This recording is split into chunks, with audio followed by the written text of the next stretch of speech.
कभी कभी जिंदगी हमें ऐसे मोड़ पर लाकर खड़ा कर देती है जहां हमारा ईमान, सब्र और भरोसा तीनों का इम्तिहान एक साथ लिया जाता है। और अगर उस वक्त हमने अमानत को अमानत समझा तो वहीं से हमारी तकदीर बदलती है।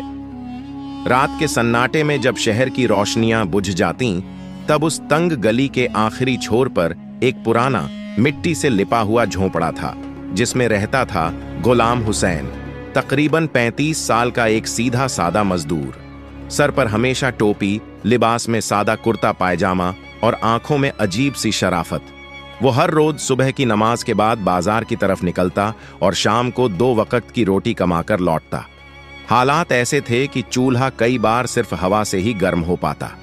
गुलाम का कोई नहीं था इस दुनिया में। माँ बाप बहुत पहले ही इस फानी दुनिया से रुखसत कर चुके थे। वो अकेला था, मगर दिल बहुत बड़ा था। मोहल्ले के लोग कहते, ये शख्स अगर बादशाह भी बन गया तो भी अपनी सादगी ना छोड़े। थका हारा बाजार से लौट रहा था जब रास्ते में उसे एक छोटा सा चमड़े का बटुआ पड़ा मिला। साया धीमा था, मगर उसकी आंखों ने बखूबी देखा। वो बटुआ सुनहरा काम किया हुआ और बहुत भारी मालूम हो रहा था। उसने इधर उधर देखा, न कोई साया न कोई सिसकी। उसने वो बटुआ उठाया और सीधा अपने घर ले आया। अंदर जाकर जब उसने बटुआ खोला तो उसके होश उड़ गए। उसमें नकदी थी, बहुत सारा सोना था और एक तह किया हुआ खत। खत में लिखा था, ये मेरी पूरी जिंदगी की जमा पूंजी है, मेरी बीमार बेटी की शादी के लिए। अगर ये अमानत किसी शरीफ इंसान के हाथ लगी हो तो मेरी मोहब्बत का वास्ता इसे लौटा देना। मैं हर रात शहर की बड़ी मस्जिद के बाहर बैठता हूं, शायद मेरी अमानत लौट आए। गुलाम की आंखें भर आईं, दिल में जंग शुरू हो गई। एक तरफ मुफलिसी, दूसरी तरफ ईमान। उसने वुजू किया, 2 रकत नफल नमाज अदा की और सजदे में गिर पड़ा। या रब, तू जानता है मेरे हालात, मगर मैं इस अमानत में खयानत नहीं करूंगा। तू मेरी मदद फरमा। उस रात गुलाम को नींद नहीं आई। सुबह की अजान के साथ ही वो अपने झोंपड़े से निकला और सीधा शहर की सबसे बड़ी मस्जिद की जानिब रवाना हुआ। मस्जिद के बाहर बेंच पर एक बूढ़ा शख्स बैठा था, चेहरे पर शिकन, आंखों में इंतजार। गुलाम उसके पास गया, उसके हाथों में बटुआ थमाया और बस इतना कहा, आपकी अमानत, अल्लाह ने मुझे वसीला बनाया। बूढ़ा पहले हक्का बक्का रह गया, फिर रो पड़ा। बेटा, आज से तू मेरा बेटा हुआ, मैं तेरा सहारा बनूंगा और अल्लाह गवाह है, तूने मेरी बेटी की जिंदगी बचा ली। और यहीं से खुलता है तकदीर का दूसरा दरवाजा।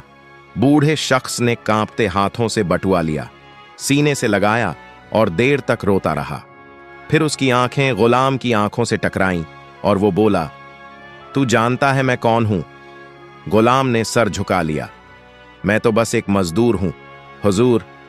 इंसान की पहचान नहीं देखता, उसकी जरूरत देखता हूं। बूढ़े ने गहरी सांस ली, फिर अपने कुर्ते की जेब से एक छोटा सा विजिटिंग कार्ड निकाला और गुलाम को थमा दिया। हाफिज बशीर अहमद, मालिक, बशीर ग्रुप ऑफ कंपनीज। गुलाम की आंखें फैल गईं। ये वही नाम था जिसे उसने अखबारों में पढ़ा था। शहर का बड़ा कारोबारी, मगर पिछले कुछ सालों से गायब। बशीर साहब ने बताया, मेरी बीवी का इंतकाल हुआ, बेटी बीमार हो गई, मैंने सब कारोबार छोड़ दिया। अब एक ही मकसद है, बेटी की इज्जत और इलाज। वो रुके, फिर गुलाम की तरफ देखकर बोले, तेरे जैसे लोग आज भी इस दुनिया में हैं, इसीलिए तो रब इस जमीन को थामे हुए है। गुलाम ने हाथ जोड़ लिए, मैंने कुछ खास नहीं किया, जो मेरा नहीं था वो मैंने रख नहीं सकता। बशीर साहब ने उठकर गुलाम का हाथ थाम लिया, चल मेरे साथ, आज से तू मेरे साथ रहेगा। गुलाम घबरा गया, मगर हुजूर, मेरा घर, मेरी रोजी। बशीर साहब ने मुस्कुराकर कहा, अब तेरी रोजी मैं हूं, तू मेरे ऑफिस में काम करेगा बतौर ट्रस्टेड असिस्टेंट, और मेरा वादा है तेरे ईमान का सिला जरूर मिलेगा। उसी शाम गुलाम पहली बार कार में बैठा। उसे ऑफिस ले जाया गया, जहां लोग हैरान थे कि ये सीधा सादा सा आदमी मालिक के साथ कैसे आया। वहां एक अफसर ने बशीर साहब से कहा, सर, इस आदमी का कोई रिकॉर्ड नहीं, हम कैसे? बशीर साहब ने टोक दिया, इसका रिकॉर्ड अल्लाह के पास है और मेरे लिए इतना ही काफी है कि इसने मेरी अमानत लौटाई है। गुलाम को एक छोटा सा कमरा ऑफिस के पीछे दे दिया गया रहने के लिए और एक साफ सुथरी डेस्क काम करने के लिए। रात को जब गुलाम तख्त पर लेटा, वो छत की तरफ देख रहा था और उसकी आंखों से आंसू निकल रहे थे। ऐ मालिक, तू कितना बड़ा है। एक अमानत से तूने मुझे जिंदगी का नया रास्ता दे दिया, मगर ये तो बस शुरुआत थी। असली इम्तिहान अब शुरू होने वाला था। सुबह दफ्तर की पहली अजान की तरह आई। गुलाम ने फज्र की नमाज पढ़ी, कुरान की 2 आयतें पढ़ीं और फिर सफेद कुर्ता पहनकर दफ्तर जाने को तैयार हुआ। जिस दफ्तर को वो कल तक बाहर से देखा करता था, आज उसी के भीतर बैठने जा रहा था। बशीर साहब ने उसे ऑफिस में सबके सामने खड़ा किया। आज से ये मेरा सबसे भरोसेमंद आदमी है। जो हुक्म मैं दूं, वही इसकी जिम्मेदारी होगी। कोई भी शक या सवाल नहीं चलेगा। दफ्तर के कई चेहरे खींच गए। पुराने अफसरों की आंखों में जलन थी। एक सादा सा इंसान, ना कोई डिग्री, ना कोई तजुर्बा, सीधे मालिक की बगल में। मगर गुलाम को इन बातों से कोई वास्ता नहीं था। उसे पहली जिम्मेदारी दी गई बशीर ग्रुप के गोदामों का हिसाब किताब देखना। हर चीज का रजिस्टर बना और ईमानदारी से रिपोर्ट पेश कर, बशीर साहब ने कहा। गुलाम ने गोदामों का दौरा शुरू किया। हर गोदाम पर अफसरों की मिली भगत चल रही थी। माल कम दिखाया जाता, कागज ज्यादा बनाए जाते। उसने सब देखा, चुपचाप, बगैर किसी को बताए, दिन रात मेहनत की। 4 दिन में ही उसने हर गोदाम का असल हिसाब कागजों में दर्ज कर लिया। 5वें दिन वो रिपोर्ट लेकर बशीर साहब के कमरे में पहुंचा। ये लीजिए हुजूर, ये हकीकत है। बशीर साहब ने चश्मा लगाया, फाइल खोली। पढ़ते ही उनके चेहरे के रंग बदल गए। ये सब चोरी कर रहे थे? जी, और बहुत वक्त से कर रहे थे। बशीर साहब ने उसी वक्त 4 अफसरों को तलब किया। रिपोर्ट उनके सामने रखी। गुलाम ने सिर्फ 4 दिन में वो दिखा दिया जो तुमने 4 साल में छिपाया। अफसर बौखला गए। ये झूठ है, ये मजदूर हम पर इल्जाम लगा रहा है। बशीर साहब उठ खड़े हुए। अगर ये झूठ हुआ तो आज के बाद ये इंसान मेरे ऑफिस में कदम नहीं रखेगा, लेकिन अगर ये सच हुआ तो तुम्हारे लिए ये दरवाजा हमेशा के लिए बंद हो जाएगा। एक एक गोदाम की तफ्तीश हुई। गुलाम की रिपोर्ट एकदम सही निकली। 4 अफसरों को उसी वक्त नौकरी से निकाल दिया गया। दफ्तर में खलबली मच गई। लोग अब गुलाम को मामूली नहीं समझ रहे थे, मगर गुलाम की आंखों में अब भी वही सादगी थी। उसी शाम बशीर साहब ने उसे अपने घर बुलाया। तूने मेरी कंपनी को नई सांस दी है। अब मैं तुझे एक और अमानत सौंपना चाहता हूं, मेरी बेटी की देखभाल। गुलाम चौंका। हुजूर, मैं? हां, उसकी तबीयत नाजुक है। उसे ताजगी चाहिए, ईमानदारी चाहिए। तू दिन में एक बार उससे मिल, बातें कर, बस उसकी खुशी का सबब बन। अगले दिन गुलाम पहली बार उस कोठी के अंदर गया जिसे लोग बशीर विला कहते थे। अंदर खामोशी पसरी थी। दीवारों पर उदासी लिपटी हुई। एक कमरे के बाहर एक खातून खड़ी थी। आप ही गुलाम हुसैन हैं? जी, अंदर चलिए, शहजादी रजिया आपसे मिलना चाहती हैं। कमरा खुला और वहां एक नाजुक सी लड़की, तकरीबन 27 साल की, सफेद चादर ओढ़े हुए बिस्तर पर बैठी थी। चेहरा पीला, आंखें बुझी बुझी। उसने गर्दन घुमाकर देखा और हल्के से मुस्कुराई। आप वही हैं ना जिन्होंने अब्बू की अमानत लौटाई थी? गुलाम ने सर झुका लिया। अमानत को लौटाना मेरा फर्ज था, कोई इनायत नहीं। उसने पहली बार आंखें पूरी तरह खोली। शायद मेरी जिंदगी में पहली बार किसी ने फर्ज की इतनी खूबसूरती से अदायगी की है। गुलाम कुछ नहीं बोला, बस बैठ गया और कमरे की खामोशी में उनका दर्द महसूस करता रहा। उसी शाम कोठी के बाहर 2 परछाइयां लंबी होती चली गईं, एक अमानत और एक तकदीर, जो अब चुपचाप एक नई कहानी लिखने को बढ़ रही थी। शाम की रोशनी बशीर विला के झरोखों से छनकर अंदर आ रही थी। कमरे की खामोशी में रजिया की सांसें और गुलाम के दिल की धड़कनें एक अनजानी लय में बंधती जा रही थीं। उस दिन से गुलाम की जिम्मेदारी सिर्फ ऑफिस की नहीं रही, अब उसे रजिया की तन्हाई से भी लड़ना था। हर रोज दोपहर में वो कोठी आता, रजिया के कमरे के बाहर जूते उतारता, अंदर दाखिल होता और खामोश बैठ जाया करता। पहले दिन रजिया सिर्फ मुस्कुराई, दूसरे दिन 1-2 जुमले बोले और तीसरे दिन वो खुद पूछने लगी, क्या आपको भी कभी किसी से मोहब्बत हुई थी? गुलाम थोड़ा झेंप गया, फिर मुस्कुराकर बोला, मैंने मोहब्बत की है, मगर उस खुदा से जिसने मुझे आज तक जलील नहीं किया। रजिया की आंखों में चमक आ गई। क्या आप मेरी दुआ में भी उसी खुदा से कुछ मांग सकते हैं? गुलाम ने सर झुका लिया। अगर मेरी दुआ में तासीर हुई तो आपका हर दर्द रब खुद उठा लेगा। रजिया उस दिन पहली बार खुलकर हंसी। कोठी की दीवारें जो बरसों से चुप थीं, जैसे जरा मुस्कुरा उठीं। बशीर साहब दूर से ये सब देख रहे थे। उनके चेहरे पर सुकून की परछाई थी। रात को गुलाम अपने कमरे में बैठा, दुआ के लिए हाथ उठाए, या रब, इस बेटी के हिस्से की उदासी मुझ पर डाल दे, लेकिन इसकी आंखों में आंसू ना रहने दे। अगले ही हफ्ते डॉक्टर का कॉल आया। रजिया के हालात में बेहतर बदलाव नजर आ रहे हैं। वो अब बात करने लगी है, हंसने लगी है। उसकी दवाइयां असर कर रही हैं। लेकिन बशीर साहब समझते थे कि ये दवाओं से ज्यादा एक ईमानदार इंसान की सच्ची मोहब्बत का असर था।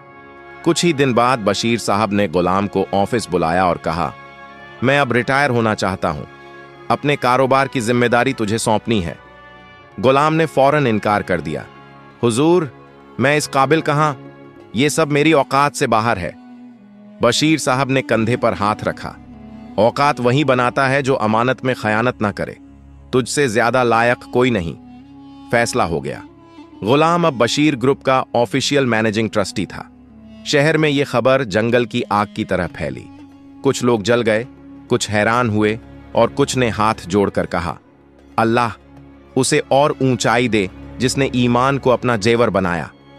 मगर जिस रोज गुलाम ने ऑफिस की चाबी थामी, उसी शाम एक पुराना दुश्मन वापस लौट आया। मिर्जा ताहिर, बशीर ग्रुप का पुराना बिजनेस पार्टनर, जिसने बरसों पहले कंपनी से धोखाधड़ी करके बशीर साहब को तन्हा छोड़ दिया था।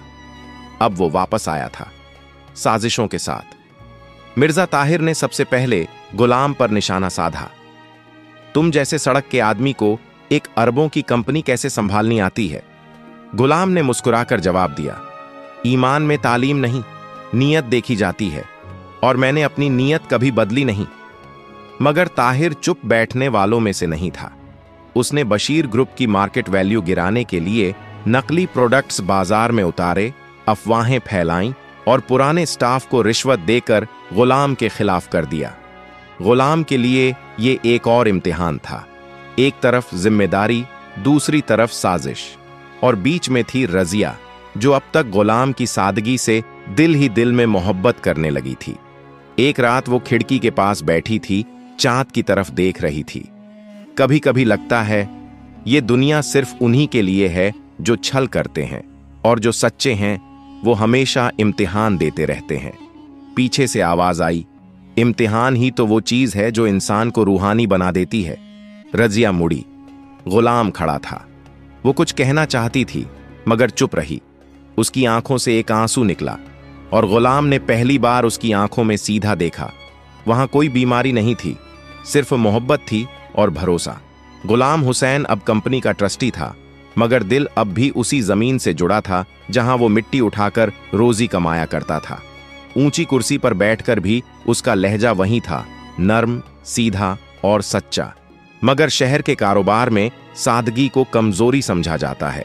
मिर्जा ताहिर, जो बशीर ग्रुप से कभी धोखा करके निकाला गया था, अब और ज्यादा चालाक, औरत की तरह महीन चालें चलने वाला बन चुका था। ताहिर ने सबसे पहले कंपनी के स्टॉक मार्केट में अफवाह फैलानी शुरू की। बशीर ग्रुप अब किसी अनपढ़ मजदूर के हवाले है, कंपनी डूबने वाली है। मीडिया में पैसे देकर खबरें चलवाई गईं, पुराने क्लाइंट्स को तोड़ा गया और कुछ बड़ी डील्स अचानक टूट गईं। गुलाम को लगा जैसे वक्त की जमीन खिसक रही हो। एक शाम बशीर साहब की तबीयत ज्यादा बिगड़ गई। डॉक्टर ने कहा, उन्हें अब हर तरह की टेंशन से दूर रखना होगा, वरना दिल जवाब दे सकता है। गुलाम ने सब कुछ अकेले संभालने की ठानी। वो रात दिन काम में लग गया। मीटिंग्स, हिसाब, रिपोर्टिंग और स्टाफ की ट्रेनिंग सब खुद करता। मगर कंपनी की हालत रोज बिगड़ रही थी। इसी दौरान एक दिन दफ्तर में उसके केबिन के बाहर हो हल्ला हुआ। अंदर घुसते ही 3 अफसर आए और एक फाइल मेज पर फेंक दी। ये देखिए, आपको कमेटी की तरफ से नोटिस भेजा गया है। आपकी गैर पेशेवराना गतिविधियों की जांच होगी। गुलाम ने वो फाइल खोली। उसमें ताहिर के दस्तखत थे और नीचे लिखे थे कुछ पुराने कर्मचारियों के आरोप। गुलाम कंपनी के फंड्स को निजी इस्तेमाल में लाता है। काम की समझ नहीं, कंपनी डूब रही है। गुलाम ने सिर्फ एक जवाब दिया, सच देर से सामने आता है, मगर जब आता है तो बहुत तेज आता है। उसी रात वो कोठी पहुंचा। रजिया खिड़की के पास बैठी थी, चेहरे पर शांति मगर आंखों में हल्की बेचैनी। काफी थके हुए लग रहे हैं, उसने कहा। गुलाम ने बैठते हुए जवाब दिया, थकान जिस्म की नहीं है, ये तो अमानत बचाने की लड़ाई की थकान है। रजिया ने धीमे स्वर में कहा, क्या मैं पूछ सकती हूं कि आपके अंदर ये हिम्मत कहां से आती है? गुलाम की नजरें चांद पर टिक गईं। जब मैंने वो बटुआ जमीन से उठाया था तब अल्लाह ने मेरी तकदीर मेरे हाथ में दी थी। अब जब तक सांस चलेगी उस तकदीर को गिरने नहीं दूंगा। अगली सुबह गुलाम ने सबसे पहले एक इश्तिहार छपवाया। बशीर ग्रुप अपने सभी कारोबार और रिकॉर्ड्स को जनता के सामने खुले तौर पर पेश करने को तैयार है, जो चाहे आकर देख ले। बड़ी प्रेस कॉन्फ्रेंस बुलाई गई। स्टाफ, क्लाइंट्स, मीडिया सबको बुलाया गया। मंच पर गुलाम अकेला खड़ा था। उसके पास न ऊंचे दर्जे की तालीम थी न चिकने लफ्ज, मगर जो था वो आंखों की सच्चाई थी और जुबान की हिम्मत। मैं गुलाम हुसैन, एक मजदूर मगर अमानतदार, आप सबके सामने अपना हर हिसाब रखने आया हूं। जो सवाल पूछना है पूछिए, लेकिन याद रखिए मेरी जवाबदेही सबसे पहले अल्लाह के सामने है। मीडिया के कैमरे घूम रहे थे। एक के बाद एक सवाल आए और गुलाम ने हर सवाल का जवाब कागजों के साथ दिया। पुरानी रिपोर्ट्स, बैंक स्टेटमेंट्स, ट्रांजैक्शंस सब सामने रखे। तभी एक पत्रकार खड़ा हुआ। अगर आप इतने सच्चे हैं तो फिर मिर्जा ताहिर जैसा अनुभवी आदमी आपके खिलाफ क्यों है? गुलाम मुस्कुराया। जो आदमी बशीर साहब से बेवफाई कर चुका वो मुझसे क्या वफा करेगा? और जो इंसान एक बार धोखा दे वो हर बार धोखा देगा, यही उसका तजुर्बा है। तालियां बज उठीं। भीड़ में से आवाजें आईं, गुलाम साहब हमारे हीरो हैं। बशीर ग्रुप की इज्जत बचाने वाला यही शख्स है। उसी वक्त पुलिस ऑफिसर भी पहुंचे।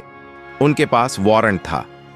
हमें मिर्जा ताहिर की कंप्यूटर एक्ट और फाइनेंशियल फ्रॉड में रिपोर्ट मिली है। ताहिर वहीं रंगे हाथों पकड़ा गया।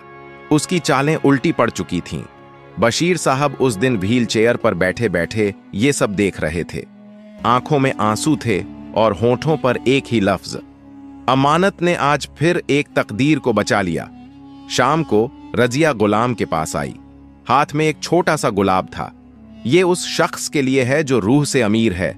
गुलाम ने गुलाब लिया मगर कुछ नहीं कहा। उसका दिल भीग चुका था मगर लब खामोश थे। गुलाब की वह छोटी सी शाख जो उस दिन रजिया ने गुलाम के हाथ में रखी थी, किसी फूल से ज्यादा एक इजहार थी, मगर बिना किसी लफ्ज के। वो एक खामोश अमानत थी जो अब दिल की तहों में उतर चुकी थी। गुलाम ने उस गुलाब को अपने कमरे में कुरान शरीफ के पन्नों में संभाल कर रख दिया, जैसे कोई अपने रब की दी हुई दौलत को सीने से लगाता है। वह जानता था कि मोहब्बत एक जज्बा है, मगर जब वह ईमान के साथ मिल जाए तो इबादत बन जाती है। उस रोज के बाद से रजिया और गुलाम के दरमियान कुछ ना कहते हुए भी बहुत कुछ बदलने लगा। अब दोनों के दरमियान जो खामोशी थी वो बोझ नहीं, सुकून थी। इधर कंपनी फिर से संभल चुकी थी। मार्केट में बशीर ग्रुप का नाम वापस ऊंचाई पर आने लगा। मीडिया में गुलाम को अमानत का रखवाला कहा जाने लगा। लेकिन गुलाम अभी भी वही था, सादा, खामोश, नमाज का पाबंद और जिम्मेदार। फिर एक रोज बशीर साहब ने उसे अपने कमरे में बुलाया। गुलाम बेटा, मेरी बेटी अब तंदुरुस्त है और मैं अब बेफिक्र हूं। मैं चाहता हूं कि तू मेरी इस आखिरी अमानत को भी संभाल ले। गुलाम का दिल एक पल को थम सा गया। हुजूर मगर बशीर साहब ने उसका हाथ थाम लिया। मैंने पूरी जिंदगी कारोबारियों से धोखा खाया, लेकिन एक मजदूर से ईमानदारी पाई। मैं चाहता हूं कि रजिया का हाथ उस हाथ में जाए जो खुदा से डरता है और मोहब्बत को इज्जत समझता है। गुलाम खामोश रहा। उसने न इनकार किया न इकरार, लेकिन उसके आंखों में कुछ ऐसा था जो बशीर साहब को सुकून दे गया। रात को गुलाम ने सजदे में सिर रख दिया, या रब, अगर ये रिश्ता मेरी तकदीर में है तो उसे अमानत की तरह निभाने की तौफीक अता फरमा। इधर रजिया भी परेशान थी। दिल में मोहब्बत थी मगर लफ्जों में लाज। उसने अपनी नौकरानी नसीबा से कहा, अगर किसी दिन अब्बू मुझसे ऐसा सवाल करें तो क्या मैं सर झुका लूं? नसीबा मुस्कुराई बीबी। अल्लाह जब किसी को किसी की किस्मत बनाता है तो वो सब रास्ते अपने आप खोल देता है। अगली सुबह पूरे घर में एक अलग सी रौनक थी। बशीर साहब ने सभी करीबियों को बुला लिया था। मेहमान, मौलवी साहब, हल्की सी सजावट, हर कोना गवाह बन रहा था किसी बड़े फैसले का। गुलाम अब भी अनजान था। जब सब लोग जमा हो चुके, बशीर साहब ने सबके सामने ऐलान किया, मैं अपनी इकलौती बेटी रजिया की शादी उस शख्स से करना चाहता हूं जिसने मेरी जान, मेरी इज्जत और मेरी अमानत की हर वक्त हिफाजत की। गुलाम हुसैन। भीड़ में एक पल को सन्नाटा छा गया। फिर सबकी निगाहें गुलाम पर पड़ी। गुलाम उठ खड़ा हुआ। उसकी आंखें भर आईं। हुजूर, ये रिश्ता मेरे लिए मोहब्बत नहीं, एक अमानत है और मैं उसे निभाने का वादा करता हूं जब तक मेरी रूह जिस्म में है। रजिया ने खिड़की से सुना और उसकी आंखों में वो सुकून था जो शायद हर लड़की को तब मिलता है जब उसे वो हमसफर मिल जाए जो मोहब्बत से ज्यादा उसे इज्जत देता है। निकाह की तारीख तय हुई। मौलवी साहब से लेकर मोहल्ले के सब लोग खुश थे। एक मजदूर की मोहब्बत अब रूहानी इबादत बन चुकी थी। मगर तकदीर का इनकलाब यहीं नहीं थमा। इसी दौरान बशीर साहब की एक पुरानी फाइल सामने आई जिसमें एक जमीन का मामला दर्ज था जो आज के वक्त में करोड़ों की हो चुकी थी। मगर वो जमीन किसी और नाम पर चली गई थी और उसमें भी ताहिर की पुरानी साजिशें शामिल थीं। अब सवाल ये था, क्या गुलाम उस जमीन को भी वापस ला पाएगा? क्या अमानत की ये आखिरी कसौटी उसे फिर से इम्तिहान में डालेगी? निकाह की तैयारी चल रही थी। कोठी के हर कमरे में कोई न कोई खुशखबरी तैर रही थी। रजिया अब पहले से ज्यादा मुस्कुराने लगी थी और गुलाम की आंखों में एक नई चमक थी। मगर वो चमक घमंड की नहीं थी, बल्कि उस सुकून की थी जो केवल अमानतदारी निभाने वालों को हासिल होती है। इसी दौरान एक पुराना मुंशी जो सालों से कंपनी से अलग हो चुका था, अचानक बशीर विला आ पहुंचा। हाथ में फटी हुई फाइल और माथे पर अफसोस की लकीरें। हुजूर, उसने कांपती आवाज में कहा, मेरे पास एक जरूरी दस्तावेज है। ये जमीन जो बशीर ग्रुप की थी उसे मिर्जा ताहिर ने फर्जी दस्तखतों से अपने नाम करवा लिया था, बहुत साल पहले। बशीर साहब का चेहरा उतर गया। ये वही जमीन है ना जहां मैं स्कूल बनवाना चाहता था? मुंशी ने सिर झुका लिया। गुलाम ने फाइल खोली। उसमें जमीन का नक्शा, दस्तखतों के नकली नमूने और गवाहों के नाम मौजूद थे। इस जमीन की कीमत अब 30 करोड़ से ज्यादा है, मुंशी बोला, और ताहिर उस पर शॉपिंग कॉम्प्लेक्स बना रहा है। रजिया जो पास ही बैठी थी खामोश हो गई। गुलाम ने फाइल को मोड़ा, उठकर खड़ा हुआ और सिर्फ एक जुमला कहा, अगर अमानत छीन ली गई है तो उसे वापस लाना मेरा फर्ज है। अगले ही दिन गुलाम कोर्ट पहुंचा। दस्तावेज लेकर, मुंशी को गवाह बनाकर उसने केस फाइल करवाया और खुद अदालत में पेश हुआ। बिना वकील, बिना तामझाम मिर्जा ताहिर को समन भेजा गया। वो पहली ही पेशी में अपने वकील के साथ अदालत में आया। सलीकेदार सूट, बेशर्मी की मुस्कान और साथ में नकली गवाह। जज साहब, वकील बोला, ये जमीन ताहिर साहब ने लीगल तरीके से खरीदी है। इनके पास रजिस्ट्री, दस्तखत और स्टैंप हैं। गुलाम ने कुछ नहीं कहा, सिर्फ एक कागज आगे बढ़ाया। ये देखिए, इन दस्तखतों में जिनका नाम है वो इस वक्त तक जिंदा ही नहीं थे। अदालत सन्न हो गई। और ये है बैंक का स्टेटमेंट। उस वक्त किसी तरह की कोई पेमेंट हुई ही नहीं। फिर मुंशी को गवाह के तौर पर खड़ा किया गया। मैंने खुद देखा था, ताहिर साहब ने दस्तावेजों पर दबाव डालकर साइन करवा लिए थे और उसके बाद कंपनी से मुझे निकाल दिया गया। जज ने केस स्थगित कर दिया और जांच के आदेश दिए। ताहिर के चेहरे से पहली बार घबराहट झांकने लगी। गुलाम अब पूरे दिन कोर्ट, तहसील और पुरानी सरकारी फाइलों में लगा रहता। उसके कपड़े अब फिर से वहीं सादगी लिए हुए थे, मगर इरादा इस बार भी लोहे जैसा मजबूत था। रजिया कई बार उसे समझाने लगी, आप क्यों इस जमीन के पीछे अपनी सेहत खराब कर रहे हैं? हमें तो आपका साथ चाहिए, ना कि कोई और जंग। गुलाम मुस्कुराया, रजिया बीबी, ये जमीन मेरी नहीं मगर एक नेक मकसद की अमानत है। इसे वापस लाए बिना मैं कैसे तुम्हारा हमसफर बनूं? रजिया की आंखें भर आईं। वो अब जानती थी कि गुलाम सिर्फ एक इंसान नहीं, बल्कि उस नीयत का नाम है जो खुदा के दरबार में सीधी जाती है। इसी बीच कोर्ट का आखिरी फैसला आया। तहकीकात के अनुसार यह प्रमाणित होता है कि मिर्जा ताहिर द्वारा की गई जमीन की रजिस्ट्री फर्जी दस्तावेजों के आधार पर हुई है। अदालत इस जमीन को पुनः बशीर ग्रुप को सौंपने का आदेश देती है। साथ ही ताहिर पर धोखाधड़ी और दस्तावेजों की जालसाजी का मुकदमा भी कायम किया जाता है। अदालत के बाहर लोगों की भीड़ जमा थी। पत्रकारों ने कैमरे गुलाम के सामने किए। आपने इतनी बड़ी लड़ाई अकेले कैसे जीती? आपकी ताकत क्या थी? गुलाम ने सिर्फ इतना कहा, जिस दिन इंसान अपनी नीयत को झुकने नहीं देता, उस दिन खुदा उसकी अमानत को टूटने नहीं देता। रात को बशीर विला में फिर से रोशनी थी। बशीर साहब ने एक थाली में मिठाई रखते हुए कहा, आज उस स्कूल की नींव रखी जाएगी जो मेरी सबसे बड़ी ख्वाहिश थी। रजिया ने गुलाम को गुलाब का वही सूखा फूल दिखाया।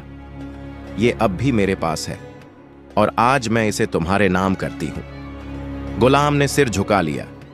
अब ये मोहब्बत भी मेरी अमानत है और मैं इसे भी ईमानदारी से निभाऊंगा।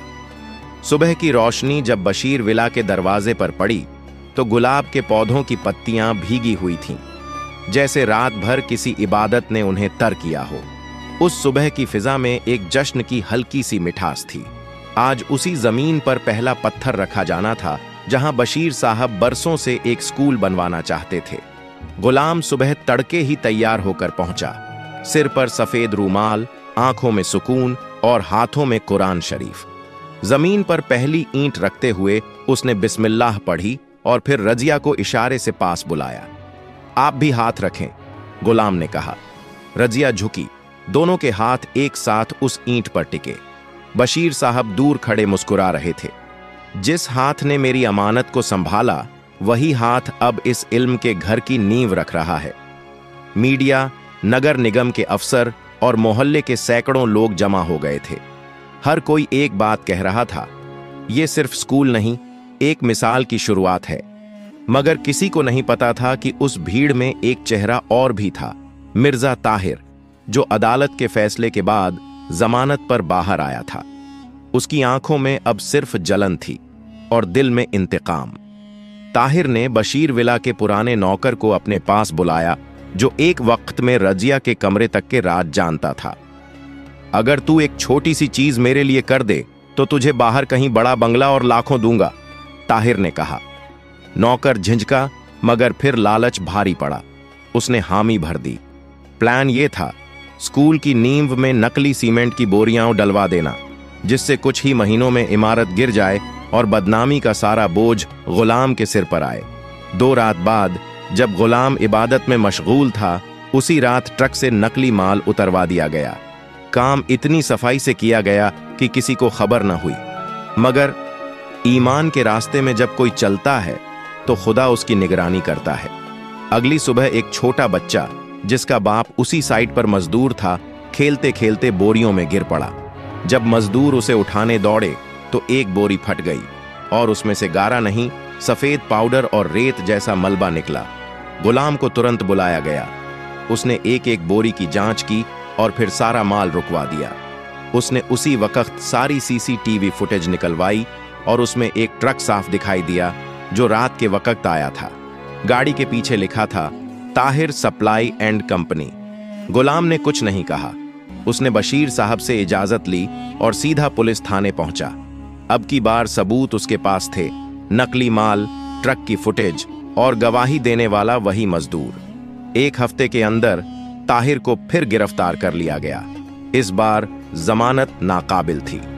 बशीर साहब ने सुकून की सांस ली, मगर अब उम्र जवाब दे रही थी। उनकी तबीयत एक बार फिर बिगड़ने लगी। डॉक्टरों ने कहा, अब ज्यादा वक्त नहीं है, जो भी जरूरी हो उनसे कह लीजिए। एक रात गुलाम उनके पास बैठा था। बशीर साहब ने उसका हाथ थामा और कहा, बेटा, तूने मेरी दुनिया को फिर से जिंदा किया। अब मेरा वक्त करीब है। एक आखिरी वसीयत है, मेरी बेटी रजिया, अब तेरी जिम्मेदारी है। मोहब्बत से बढ़कर अब उसे इज्जत देना और इस स्कूल को कभी गिरने न देना। गुलाम की आंखों से आंसू गिर पड़े। मैं वादा करता हूं हुजूर कि आपकी बेटी और आपकी अमानत दोनों को जान से ज्यादा संभालूंगा। 3 दिन बाद बशीर साहब इस दुनिया से रुखसत हो गए। शहर की हर सड़क पर उनके जनाजे में लोग उमड़ पड़े। नारा गूंज रहा था, ईमानदारी का सौदागर बशीर अहमद अमर रहे। रजिया ने गुलाम के कंधे पर सिर रख दिया। अब इस घर में सिर्फ आप हैं और मैं। गुलाम ने उसका हाथ थामा।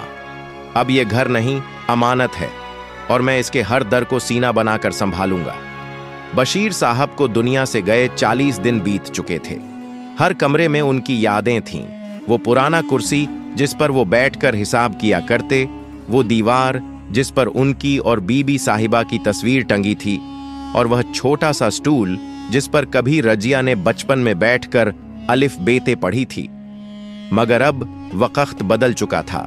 गुलाम अब बशीर ग्रुप का कानूनी और जिम्मेदार वारिस था, लेकिन उसके चेहरे पर आज भी वही पुराना तेज था जिसमें न ताकत की अकड़ थी न दौलत का घमंड।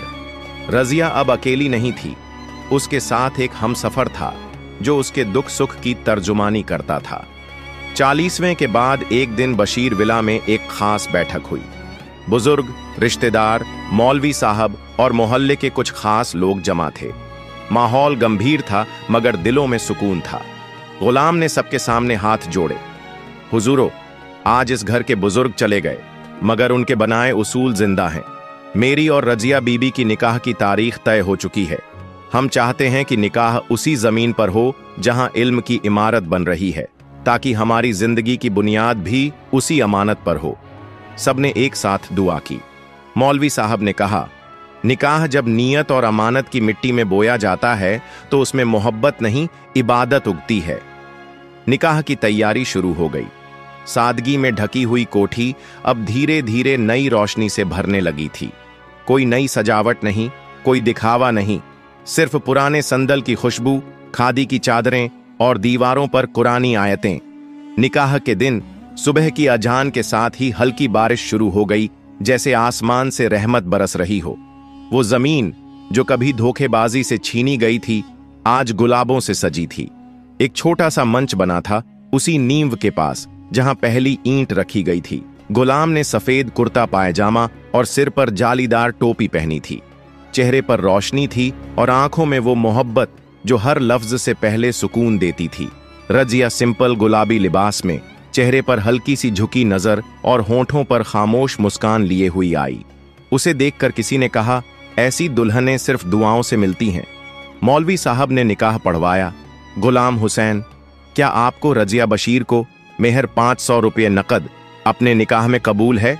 गुलाम की आवाज गूंजी, कबूल है 3 बार। रजिया बशीर, क्या आपको गुलाम हुसैन को अपने निकाह में मेहर 500 रुपये नकद कबूल है? रजिया ने हल्के से कहा, कबूल है 3 बार। सबकी आंखों से आंसू बह निकले, मगर वो आंसू दर्द के नहीं थे, वो उस सुकून के थे जो बरसों की मोहब्बत और ईमानदारी से हासिल होता है। निकाह के बाद रजिया ने कुरान शरीफ उठाकर माथे से लगाया और कहा, आज मैं अपने अब्बू की आखिरी अमानत को इस घर में जिंदा रखने की कसम खाती हूं। गुलाम ने उसका हाथ थामा। अब ये घर हमारा नहीं, एक मिसाल का घर है, और इस घर में सिर्फ मोहब्बत नहीं, रब का डर और रसूल का अदब होगा। 3 दिन बाद स्कूल की पहली घंटी बजी। छोटे छोटे बच्चे कतार में खड़े थे। हर बच्चे को एक छोटा सा कुरान और स्लेट दी गई। गुलाम और रजिया ने हर बच्चे को अपने हाथों से दाखिला फॉर्म दिए। स्कूल का नाम रखा गया मदरसा ए अमानत। उस दिन की तस्वीर अखबार में छपी एक मजदूर जिसने ईमान से इमारत बनाई। मगर तभी कुछ अफसरों की नजर उस जमीन पर फिर से पड़ी। एक बिल्डर ने सरकारी रजिस्ट्रेशन में गड़बड़ी निकालकर दावा कर दिया, यह जमीन वक्फ की है, इसे प्राइवेट नहीं किया जा सकता। गुलाम फिर से कागजों में डूब गया। अब की बार मामला कोर्ट से नहीं, वक्फ बोर्ड से था, और वहां रिश्वत से फैसला लिखा जाता था। मगर गुलाम जानता था, जहां अमानत हो वहां रब खुद गवाही देता है। रजिया ने उस रात कहा, आपने आज तक हर इम्तिहान जीता है, अब ये आखिरी लड़ाई है। गुलाम ने सर झुकाकर जवाब दिया, जब तक इस मिट्टी में मेरी सांस है, ये इमारत और ये मोहब्बत दोनों नहीं गिरेंगी। मदरसा ए अमानत की पहली घंटी को सिर्फ बच्चों ने नहीं सुना था, शहर की सियासत, वक्फ बोर्ड के अफसर और बिल्डिंग माफिया भी चौकन्ने हो चुके थे। जिस जमीन पर कभी दुकानें और शोरूम्स बनने वाले थे, वहां अब हाफिज और आलिम निकलने लगे थे। यही बात चुभ रही थी उन लोगों को जिनका ईमान सिक्कों में बंद था। इसी बीच वक्फ बोर्ड से एक नोटिस आया। यह जमीन वक्फ ट्रस्ट की पुरानी जमीन है। इस पर बनाई गई किसी भी निजी संस्था को सरकारी स्वीकृति के बिना जमीन का इस्तेमाल करने का अधिकार नहीं। गुलाम ने जैसे ही नोटिस पढ़ा, आंखें बंद कीं और गहरी सांस ली। या रब, अब तक तूने हर कसौटी में मेरा हाथ थामा है। ये शायद आखिरी इम्तिहान है। रजिया ने वहीं पुरानी तसल्ली दी। आप झुकिएगा नहीं। ये जमीन सिर्फ आपके नाम पर नहीं, आपकी नीयत पर रजिस्टर है। गुलाम उसी दिन वक्फ बोर्ड के दफ्तर पहुंचा। सफेद कुर्ता, हाथ में दस्तावेजों की फाइल और चेहरे पर वही पुराना सुकून। बोर्ड के अध्यक्ष हाजी उस्मान कुर्सी पर टेढ़े होकर बैठा था। पीछे मसनद पर एक बड़ी तस्वीर सेवा, समाज और शरीयत लिखी थी, मगर व्यवहार इसके उलट। उस्मान ने फाइल देखते ही कहा, गुलाम हुसैन, आप नेक इंसान हो, मगर कायदे और नज्म से ऊपर कोई नहीं। आप ये मदरसा हटाइए और इस जमीन को हमारे हवाले कर दीजिए। हम आपको दूसरी जगह जमीन दिलवा देंगे। गुलाम ने बड़ी अदब से जवाब दिया, हुजूर, अमानत की जगह बदली नहीं जाती। जैसे मां की कब्र को कोई नहीं खोदता, वैसे ही इल्म की नींव भी एक ही बार रखी जाती है। उस्मान ने मुस्कुराकर चाय की प्याली उठाई। आपके जवाब में सच्चाई है, मगर हमारे पास कानून है। गुलाम ने उसी शांति से कहा, मेरे पास रब है। बात अब कोर्ट से ऊपर जा चुकी थी। अब यह मामला शहर के वक्फ ट्रस्ट और सिविल सोसाइटी के दरमियान एक बड़ा मुद्दा बन गया। मीडिया में दो राय चल पड़ी। एक पक्ष बोला, नियम तो नियम है, चाहे कोई भी हो, जमीन लौटानी होगी। दूसरा पक्ष बोला, जब नीयत साफ हो और मकसद इल्म की रोशनी हो, तो खुदा उस जगह को मुअज्जज बना देता है। इसी बीच गुलाम ने एक और फैसला किया। एक जलसा बुलाया। सभी धर्मों, वर्गों, पत्रकारों और बच्चों के मां बाप को बुलाया गया। मंच पर गुलाम अकेला खड़ा हुआ, न नेता, न मौलवी, न कोई वकील। माइक उठाकर उसने कहा, मैं कोई आलिम नहीं हूं, न ही कोई बड़ा आदमी। मैं तो बस वो मजदूर हूं जिसने एक अमानत जमीन से उठाई थी और अब उसकी हिफाजत कर रहा हूं। अगर ये जमीन हक़ में नहीं है तो मुझसे ले लीजिए, मगर याद रखिए, जब इस मदरसे की पहली ईंट रखी गई थी तब अल्लाह का नाम लिया गया था। उसे कौन हटाएगा? भीड़ में सन्नाटा था। तभी एक बूढ़ी औरत उठी, मेरा पोता पहली बार स्कूल गया है।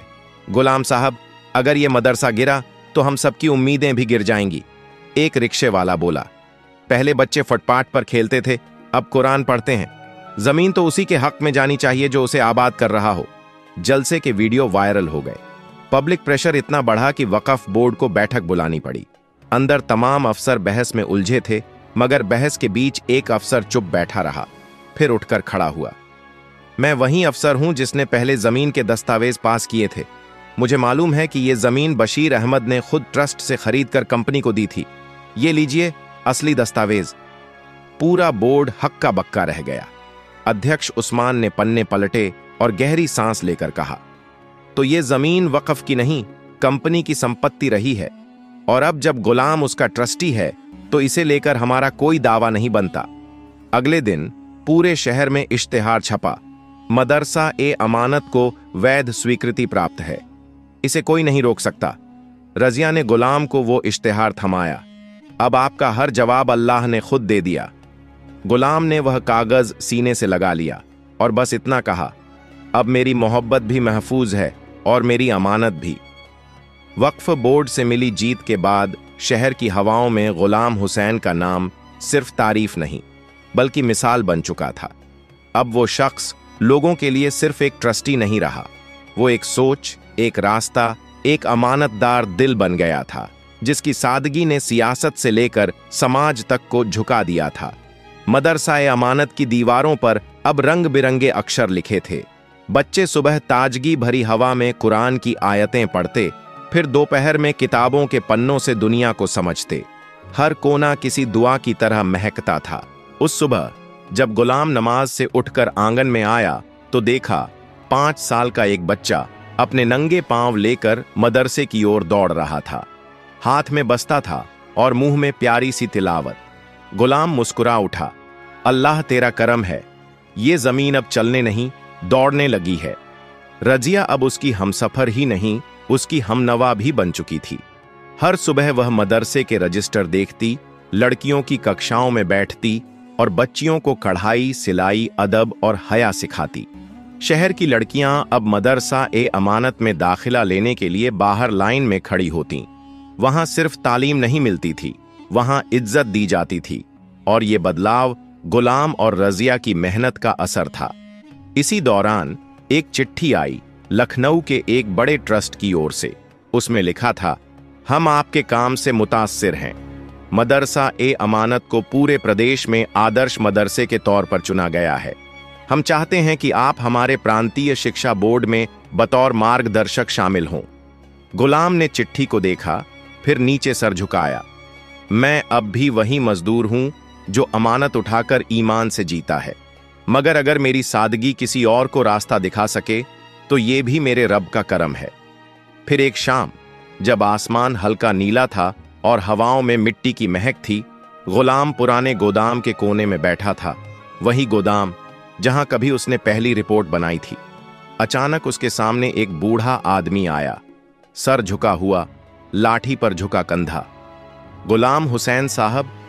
जी, मैं वही आदमी हूं जिसने मिर्जा ताहिर के कहने पर आपके खिलाफ झूठा बयान दिया था। जब मेरी बीवी बीमार थी और मुझे पैसे की जरूरत थी, मैंने गलती की। गुलाम चुप रहा, सिर्फ सुनता रहा। अब मेरी बीवी नहीं रही और मैं आपके मदरसे में बच्चों को वुजू सिखाना चाहता हूं।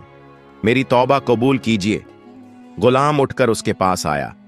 जिस रब ने मुझे माफ किया, मैं तुझसे कैसे इनकार करूं। आज से तू हमारे बच्चों का उसूल सिखाएगा, सफाई से लेकर सजदा तक। उस रात रजिया ने गुलाम से पूछा, आप कभी थकते नहीं? गुलाम ने धीमे से जवाब दिया, जब रूह को रब से रिश्ता हो तो जिस्म की थकान भी इबादत बन जाती है। फिर एक रोज स्कूल की एक लड़की, 10 साल की मलिहा, एक कविता सुनाने स्टेज पर आई। जिसने अपना घर नहीं बनाया मगर 100 बच्चों को छत दी, जो खुद मिट्टी में पला और सबको इल्म की रोशनी दी। वो कोई अफसर नहीं, वो गुलाम हुसैन है जो सिर्फ अल्लाह का वफादार बंदा है। पूरा मदरसा तालियों से गूंज उठा। उस शाम गुलाम और रजिया अपने आंगन में बैठे थे। आंगन में गुलाब खिले हुए थे। रजिया ने गुलाम से कहा, अब कुछ तो मांगो जो तुमने नहीं पाया हो।